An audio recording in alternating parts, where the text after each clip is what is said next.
Bonjour à tous, bienvenue dans la question santé. Aujourd'hui, nous parlons des accidents domestiques de l'enfant. De quels renseignements dispose-t-on sur le plan médical? C'est le docteur Boubacar Signaté qui va nous répondre, médecin urgentiste à SOS Médecins. Bonjour docteur. Bonjour Karine, bonjour chers auditeurs. Effectivement, on va parler des accidents domestiques. La dernière fois, on avait parlé des accidents domestiques des personnes âgées. Cette fois, on va parler des accidents domestiques de l'enfant qui sont très fréquents. Il faut savoir que c'est la cause principale des accidents mortels chez les enfants de moins de 10 ans, les accidents domestiques. Mortel.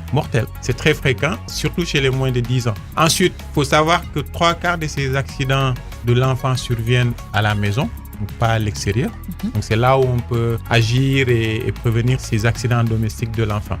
On peut les citer, c'est les chutes, l'étouffement, la noyade, l'intoxication, la brûlure, l'écrasement des doigts, très fréquent, l'électrisation et les coupures. C'est les principaux accidents domestiques de l'enfant. Voilà. Très bien. C'est important de dérouler convenablement et en détail tous ces genres d'accidents. Nous allons commencer, docteur. On va commencer par la chute. La chute, c'est qui arrive à peu près entre 0 et 6 ans. Sur cette tranche d'âge-là, parce que c'est à ce moment que l'enfant commence à découvrir ses fonctions motrices, à bouger, et il va pas être vigilant, il va pas sentir le danger. Donc petit à petit, il va commencer par tomber de sa chaise, de la table à langer, du canapé. Plus grand, il peut chuter dans les escaliers, il peut chuter de son lit, si le lit est en hauteur, ou d'une fenêtre. Donc c'est une période de l'enfant qui peut être très dangereuse pour les chutes. Pour prévenir ces chutes-là, il ne faut jamais laisser l'enfant seul sur une table à langer. Avant, il faut tout ramener, les lingettes, les cotons, les couches, les vêtements, pour ne pas être obligé à un moment de laisser l'enfant seul pour aller chercher quelque chose. Ensuite, si on est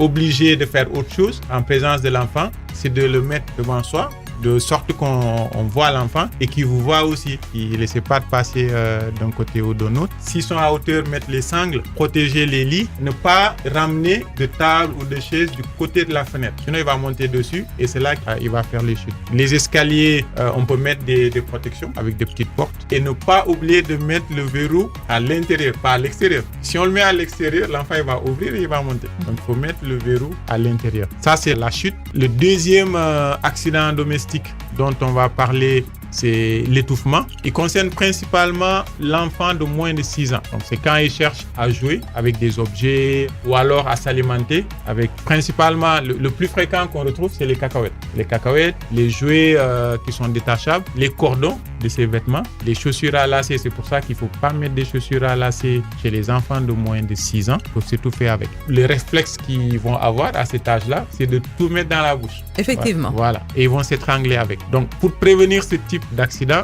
se mettre hors de portée de l'enfant de tout ce qui est petit objet. Les aliments, il faut surveiller le type d'aliments qu'ils consomment. Ne pas mettre les noix, tout ce qui est cacahuètes et tout. C'est vraiment ça qu'il faut éviter. Ensuite, dans les lits des nourrissons, pensez à retirer les peluches, les tout petits, parce qu'il ne va pas avoir la possibilité de se retourner. Pas d'oreiller non plus. On a envie de mettre des oreillers et tout. Ensuite, éviter les animaux de rentrer dans la pièce des nourrissons. Là, on parle de nourrissons, c'est les tout petits. De 0 à 6 mois. Voilà, exactement. Et il faut être vigilant donc à cet âge-là. Voilà, donc docteur, c'est assez détaillant mais très important. C'est pour ça que nous prenons le temps de bien expliquer. Aujourd'hui, nous avons parlé de 2 accidents domestiques chez l'enfant. Nous allons parler des autres dans d'autres numéros de la question santé. Aujourd'hui, on a parlé de la chute, et de l'étouffement. Ouais. Merci beaucoup pour ces conseils, docteur. Merci. On se retrouve très bientôt pour la suite. Mesdames, messieurs, chers auditeurs, merci d'avoir suivi la question santé qui reviendra bientôt pour la suite des accidents domestiques de l'enfant.